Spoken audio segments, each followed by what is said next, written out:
Hello, everyone, and welcome back to another episode of The Push with Nick and KP. We are back once again to bring you a weekly recap, this time of Monday Night Raw, which took place on June 8th, concluding this portion of the European Tour in Paris, France. A huge card in store with two title matches and two King and Queen of the Ring matchups as we see those tournaments continue. So, without further ado, let's go ahead and get right into it. After recaps of last week's King and Queen of the Ring matchups and results, we kick off the show with the ruler himself, Olafemi.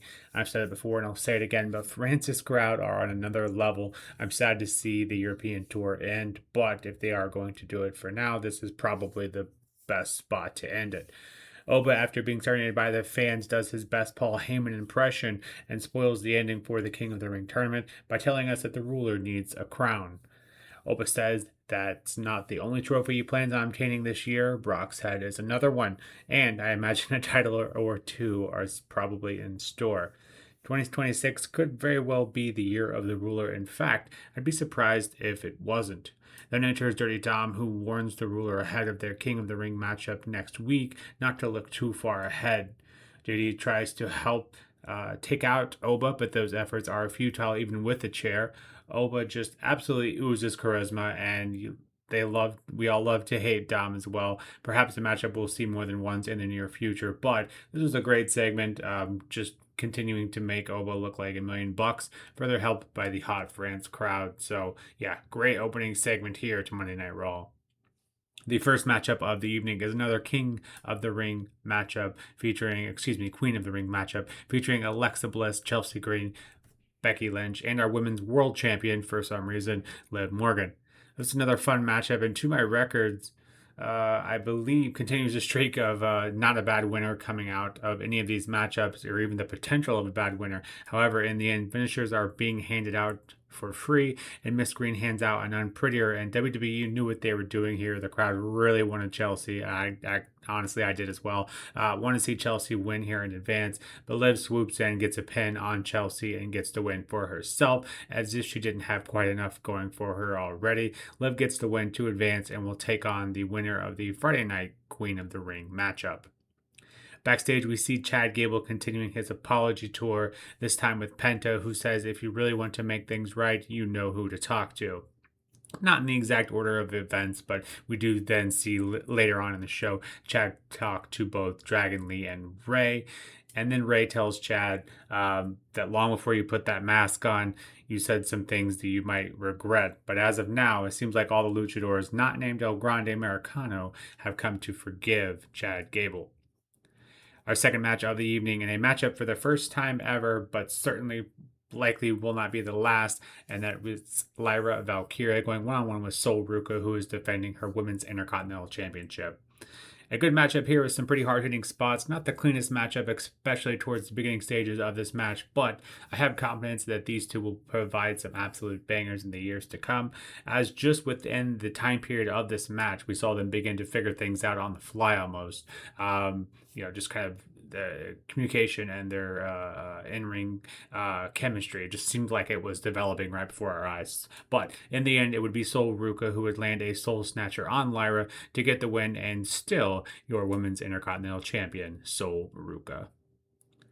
The next segment of the evening sees LA Knight make his way down to the ring. He continues to hate on the family and challenges Jay to fight his own battles this Friday in the final King of the Ring matchup. In the first round, Jay quickly answers and even gives the France crowd an encore ooze fest right in front of LA Knight. That of course doesn't set too well. Not too much else here other than to remind us that the underlying stories we have between LA Knight and the Bloodline within the matchup on Friday that also involves Royce Keys and Finn Balor. So looking forward to that one this Friday. Our next matchup of the evening and our second Intercontinental title match of the evening, this time for the men's side, sees Penta defending against the Rey Mysterio. The fact that we're getting this matchup on free TV is noteworthy in its own right. The France crowd also brought back that cheer, the one that lives rent free in my head, back when AJ Styles was in the ring for a Backlash in Lyon. They started running that one, and I got chills, as I always do watching that clip. And Ray might be one of the most beloved superstars of all time. No matter where they go, he always seems to be getting such an ovation. So props to him. Yeah, clearly he's earned it throughout his career. So, but anyways, getting into this actual match, of course, it was a good one, as this match meant everything to Penta, and just meant just about as much to Ray, as he's donning a France theme attire for this matchup. In the end, Penta hits the Mexican Destroyer on his childhood idol. That was tough, but this was a ton of fun, and still your Intercontinental Champion is Penta. After the match, Penta and Ray are paying respects to one another, but that is very short lived, as they are attacked by Rusev and Ethan Page. Dragon Lee comes down to help his fellow luchadors, but his efforts are futile, as Rusev then actually removes Ray's mask, and my jaw's on the floor at this point. Then comes out none other than the man who has realized just how special luchadors and lucha libre can be, none other than Chad Gable himself. This was an incredible moment, adding to the already incredible matchup. Just to see Ray, Dragon Lee, and Penta on the other side of the ring from Chad, who came in to rescue the three luchadors. What a story that has been, and what a cool moment to see. So it could be perhaps my love for Lucha Libre coming into play here too much, but for me, this was the highlight of the evening. This was a ton of fun, a great matchup, and just a really cool moment just from beginning to end. Getting into our main event of the evening, which is another King of the Ring matchup, this time featuring Seth Rollins, Javon Evans, Tala Tonga, and Ricky Saints. Ricky and Tala begin working together to take out Seth and Javon, but as you might expect, that doesn't last too long. But Tala definitely dominates a good portion of this matchup, especially towards the early parts. It took all other three men to work together to finally take out Tala, to actually get in some in-ring work that wasn't on the other opposing Tala. So Ricky does hit one of what I would call one of the best looking revolutionary DDTs I've seen from him, but it wasn't quite enough to get the win. We then see the end where it looks like Rollins is going to win, handing out curb stomps for free, but then the ref gets pulled out by none other than Austin Theory, and then Rollins gets speared by Breaker for his troubles. Saints look like he's in the right place at the right time to get the win, but Javon comes in and lands a super cutter to get the win and advance in the King of the Ring tournament. I think that's probably a bit of a shock there, but Javon will get the winner of the final King of the Ring matchup this Friday. Rollins looks quite annoyed in the end, rightfully so, while Javon celebrates with the France crowd. This was a really fun match that honestly all four men looked really good here, and although I might come off like a broken record at this point, but there wasn't a bad winner here. And despite who came out on top, I'd probably call Javon the most surprising, but good for him. Looking forward to seeing if he can kind of make a splash here. Seth obviously has tons of problems to deal with, and Ricky and Tala honestly probably look the best I've seen him on the main roster so far as well. So yeah, everyone trending upward, which is what you love to see.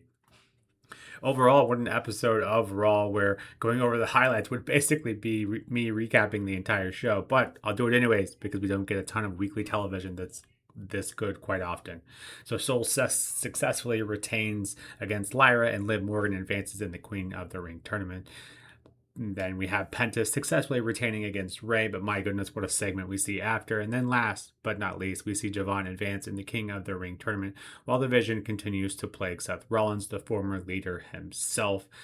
That's basically the show in a nutshell, but everything was great. Everything served a purpose, and at the end of the day, we want to see storylines that mean something. We want to see fun wrestling, and it might be asking a lot, and we don't get it a ton, but this episode of Raw was a perfect example of what we do want to see. So what a show, and thanks to the France crowd once again, who continues to be the best, if not one of the best crowds WWE has.